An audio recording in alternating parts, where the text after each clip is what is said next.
Sir बताइए, जो RSS का हेडक्वार्टर घेराव किया गया था, आपको क्या लगता है कि ये घेराव कामयाब हुआ है, सक्सेसफुली हुआ? देखो, उनको एक चेतावनी देना था कि आप लोग संविधान के विरोध में काम कर रहे हो, तो इसको बर्दाश्त नहीं किया जाएगा। तो हेडक्वार्टर को छोड़कर भाग जाना क्या इस बात का सबूत नहीं कि जो चेतावनी देने का हमारा मकसद था वो पूरा हो गया? मारकाट तो करना नहीं था। हम लोगों को एक उनको मैसेज देना था कि तुम जो संविधान के विरोध में काम कर रहे हो वो तुम्हारी बदमाशी हमें समझ में आ गई है और हम ये बर्दाश्त करने वाले नहीं है। ये अभी तो चेतावनी दे के छोड़ रहे, आगे क्या करने वाला है? आगे तो 2030 तक तैयारी कर रहे। हमारे आजादी की हम लोग तैयारी कर रहे हैं, गुलाम बना के रखने नहीं लेकिन देंगे। आपको क्या लगता है, आप गुलाम हैं? आजादी की तैयारी जो कर रहे हैं, वामन मेश्राम को तो गुलाम बना के रखना संभव नहीं है ना। मगर वामन मेश्राम का मतलब ये थोड़ी है कि सारी प्रजा, मेरी जो प्रजा है, मेरे जो एमएलए है, मेरे जाति बिरादरी के जो एमएलए है, एमपी है, उनको पार्लियामेंट में बोलने नहीं दिया था भाई। SC ST के 131 मेंबर पार्लियामेंट है, उनको पार्लियामेंट में बोलने नहीं दिया जाता। बोलने की आजादी ना होना गुलामी का सबूत है। अरे आम आदमी की तो दूर की बात है, इलेक्टेड एमएलए और एमपी को बोलने नहीं दिया जाता। 131 member parliament schedule caste schedule type के हर 5 साल में चुनकर जाते हैं और 1000 से ज्यादा एमएलए जो है रिजर्व सीट पर विधानसभा में चुनकर जाते हैं। जब इतने ज्यादा लोग चुनकर जाते हैं तो कभी हमारे एमएलए एमपी को बोलते हुए देखा? कभी अखबार में उसका कोई बयान छप के आया? नहीं सर, आप आरएसएस के इतना अगेंस्ट क्यों हैं? वजह क्या है? क्या वजूहात की बिना पर? अखबार वाले में वो लोग कहते हैं हम राष्ट्रवादी है, आरएसएस वाले राष्ट्रवादी है। जिनका डीएनए विदेशी है, अंग्रेज का भी डीएनए विदेशी था, तो इन्हीं ब्राह्मणों ने अंग्रेजों को कहा कि तुम विदेशी हो इसलिए तुमको देश पर राज करने का अधिकार नहीं है। तो डीएनए कहता है ब्राह्मण भी विदेशी है, तो उसी सिद्धांत के अनुसार जो ब्राह्मणों ने अंग्रेजों के लिए लागू किया था, उसी सिद्धांत के अनुसार अगर विदेशियों को भारत पर राज करने का अधिकार नहीं है, डीएनए कहता है ब्राह्मण विदेशी है, तो ब्राह्मण को भारत पर राज करने का अधिकार किस आधार पर? भाजपा किसने बनाई? आरएसएस ने। आरएसएस किसने बनाया? ब्राह्मणों ने। नरेंद्र मोदी तो आरएसएस का नॉमिनेटेड प्राइम मिनिस्टर है, तो राज तो वास्तविक आरएसएस का है। आरएसएस का मतलब ब्राह्मणों का है। क्यों मानेंगे हम? ये सिद्धांत की बात है। आरएसएस के जो ब्राह्मण हैं उनकी खेती, वामन मेश्राम की खेती लगी है क्या? मेरे ढोर डंगर उनके खेती में जाके चल रहे, उनके ढोर डंगर मेरे खेती में आके चल रहे। इसकी वजह से वामन मेश्राम का और मोहन भागवत का झगड़ा चल रहा है। ऐसा कोई झगड़ा है? मोहन भागवत के पास भी खेती नहीं है, वामन मेश्राम के पास भी कोई खेती नहीं है। तो ये झगड़ा निजी नहीं है, ये झगड़ा सिद्धांत का है कि अगर अंग्रेजों के लिए विदेशियों को भारत पर राज करने का अधिकार नहीं है, तो विदेशी ब्राह्मणों को भारत पर राज करने का अधिकार कैसे है? सिद्धांत की लड़ाई है, निजी झगड़ा थोड़ी है। और कर्नाटक में आने वाले साल में इलेक्शन है, तो आपकी तंजीम की देखो, बीजेपी के लोगों को यूनाइटेड फ्रंट बनाकर हरवाया जा सकता है। ऑल अपोजिशन के लोगों को यूनाइटेड फ्रंट बनाना चाहिए। यूनाइटेड फ्रंट बनाने वाले लोगों को मेरी मदद चाहिए, तो मैं मदद देने के तैयार हूं। सेकुलर गवर्नमेंट कर्नाटक में बननी चाहिए। सर, मूल निवासी वर्सेस आरएसएस ऐसा फाइट चलता है, और कर्नाटक भी और सतीश जारकिहोली एमएलए बेळगाव से एक इशू हो गया। तुम भी नेशनल लेवल पे भी ऐसा इशू होता है। सो जारकिहोली वो स्टेटमेंट वो मनुवादी बहुत लोग ऑब्जेक्शन करता है, मोदी का नहीं ऑब्जेक्शन करता है, ऐसे कंट्रोवर्सी बोलते हैं क्या? जारकिहोली जो है वो गलत जगह पर है। वो जिस घर में रह रहा है उस घर के लोग ही बोल रहे तुमसे हम सहमत नहीं। मनुवादी बाहर के लोग तो दूर है। डीके शिव कुमार ही बोल रहा है कि तुमसे सहमत नहीं, फिर भी वो कांग्रेस में बना हुआ है। उसको अगर थोड़ी इज्जत है यार की थोड़ी को, तो इस्तीफा देगा, आ जाए मेरे साथ मिलकर लड़के। क्योंकि कांग्रेस में रहकर उसने बयान दिया और कांग्रेस वाले उसकी बात नहीं मान रहे। अभी मेरे पास सबूत है, उसको चाहिए तो मेरे से ले लेना। दयानंद सरस्वती है ना ब्राह्मण, गुजरात का टंकारा गांव, उसने लिख कर कि ये हिंदू तो मुसलमान की दीदी गाली, ये लिख के रखा मेरे पास, किताब है दयानंद सरस्वती का। हाँ, किताब है मेरे पास। अभी का बहुत मुस्लिम्स कर्नाटक में कांग्रेस के साथ चलता है और बीजेपी को वोट डाल दिया। लास्ट एमपी इलेक्शन में, वही इलेक्शन में वो कैंडिडेट हमारा है ऐसे बोलता है, बीजेपी कैंडिडेट को ये हमारा कैंडिडेट है ऐसे बोलता है। उन लोगों को कैसे क्या बोलना चाहिए? अब वो मुस्लिम लोग अपना फैसला बनाकर ऐसा कर रहे हैं, अगर वो गलत काम कर रहे हैं तो ये सवाल भी उनको ही पूछना चाहिए, मेरे को भी पूछो। वो गलती कर रहे हैं, सवाल मेरे को पूछ रहे हैं। मैंने कौन सी गलती की जो सवाल पूछ रहे हो मेरे को? सीएम इब्राहिम, ये मुस्लिम लीडर, वो बोलता है हम भी वो जारकीहोली, वो मुस्लिम लीडर कर्नाटक में वो ये पुराना लीडर माइनॉरिटी बिल लेके आ गया, वो पावर जाने लेने के वो जेडीएस गया। वो बोलता है जारकीहोली गलत बोलता है। सीएम इब्राहिम एक मुस्लिम लीडर, माइनॉरिटी लीडर है, बोलता है जारकीहोली गलत। तो उसको मालूम है मुसलमानों के वोटों से कुछ कर नहीं आ सकता, तो दूसरे लोगों के वोट लेना पड़ेगा, दूसरे लोगों को नाराज करना ठीक नहीं रहेगा, इसलिए सीएम इब्राहिम ऐसा बोल रहा है। सर आप मजबूरी है। सर आप केजरीवाल के ताल्लुक से क्या बोलेंगे? केजरीवाल की पॉलिटिक्स जो है एक हिंदुत्व की तरफ जा रही है। केजरीवाल बोल रहा है कि लक्ष्मी का चित्र जो है रुपए पर छापना चाहिए, गांधी जी का हटाना चाहिए है?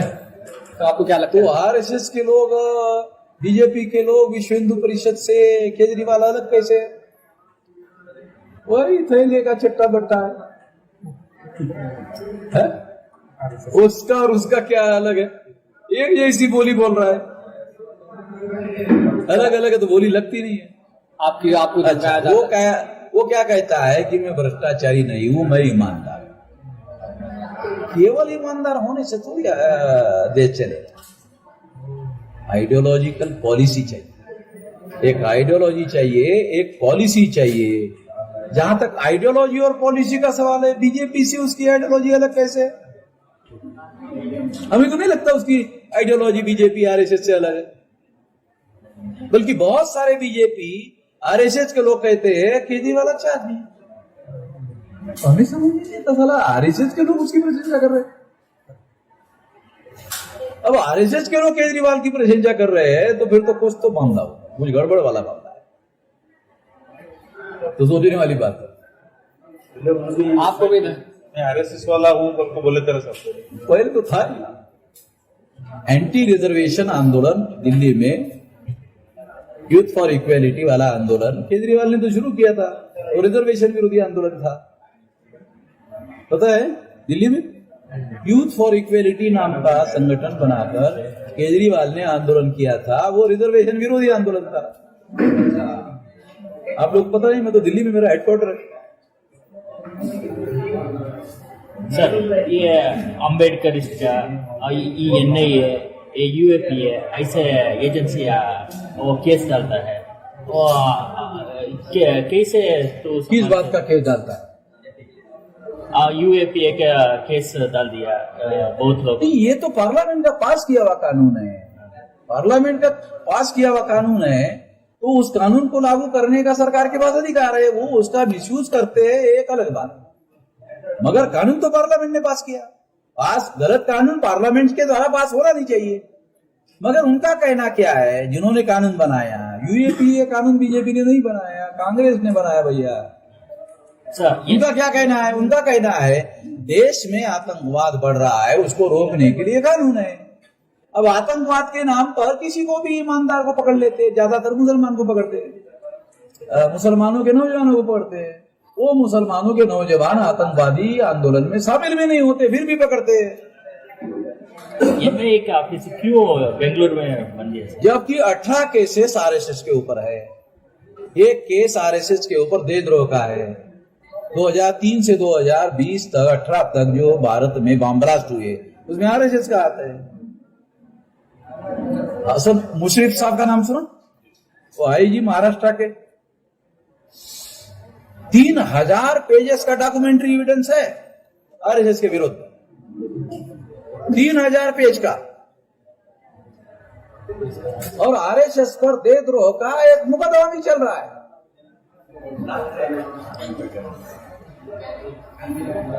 सर आजकल बुद्धिस्ट में ओबीसी के लोग बुद्धिस्ट में बहुत ज्यादा कन्वर्ट हो रहे हैं और आरएसएस परेशान मुझे तो नहीं दिखाई दे रहा है। उनके बाप दादा का, ओबीसी के बाप दादा का धर्म ही बुद्धिस्ट था। ये बुद्धा की जाति क्या है? शाक्य। शाक्य कौन सी जाति? मंडल कमीजन में ओबीसी। उनके बाप दादा का ये धर्म था। अब उनको मालूम आज हो रहा है तो अब उन्हें कहा मेरे बाप दादा का धर्म था, उसमें जा रहे हैं, अभी मालूम हो रहा उनको। सर जिस तरह की बातें आप बता रहे हैं, ग्राउंड लेवल पर उसके खिलाफ काम करने के लिए कोई आगे बढ़ता नहीं है। जैसे ही कोई आवाज उठती है तो या तो उसे अरेस्ट कर लिया जाता है या उसी तरह पूरी तरह उसे खत्म कर दिया जाता है। क्या सोल्यूशन होना चाहिए? मुसलमान जमीनी लेवल पर काम करेगा तो उसको अरेस्ट नहीं करेंगे, और कर रहे हैं। SC ST OBC इस देश की मूल समस्या है। इनका इस्तेमाल करते हैं आरएसएस के। अगर इनको जगाया जाए, इनको जोड़ा जाए, इनका संगठित शक्ति निर्माण किया जाए तो इनका इस्तेमाल ही आरएसएस के लोग कर नहीं पाएंगे मुसलमानों के खिलाफ। तो इनके जगने से मुसलमानों की समस्या का समाधान हो जाएगा। नहीं, आरएसएस इनका ही तो इस्तेमाल होता है। कोई ब्राह्मण मुसलमान के घर पर चढ़ के आता है? सुना आपने कभी?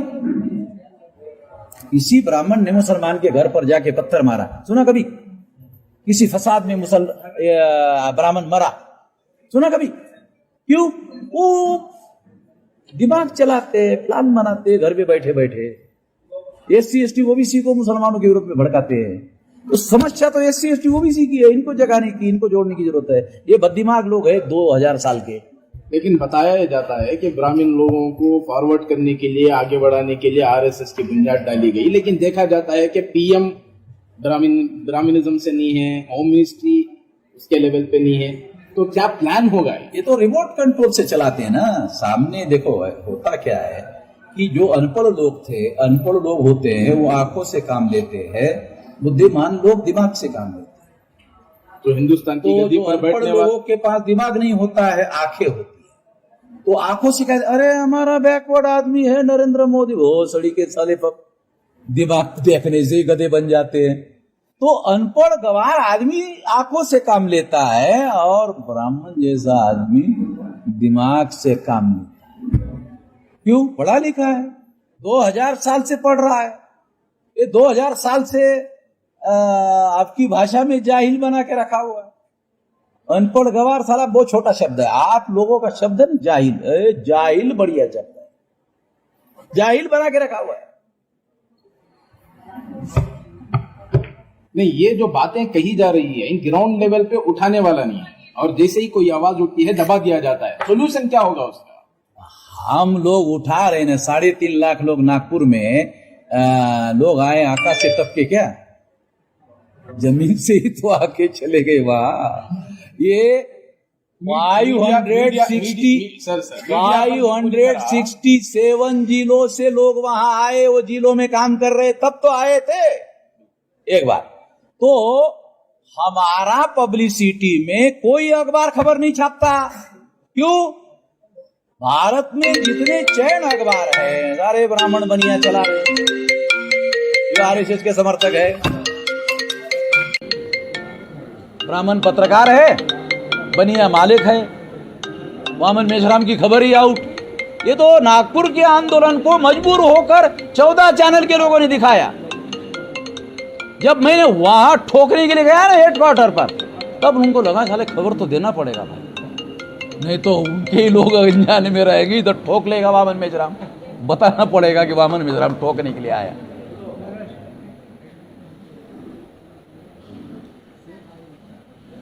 सर आपको धमकाया जाता है, आपके कार्यकर्ताओं को धमकाया जाता है और कई मरतबा सुनने आता है कि बामसेफ को बैन कर दिया जाएगा। क्या आपको लगता है कि ऑर्गेनाइजेशन बैन होगी? बामसेफ को बैन करने से ज़्यादा फायदा होगा। वामन मेश्राम का दिमाग आम्बेडकर के दिमाग से चलता है।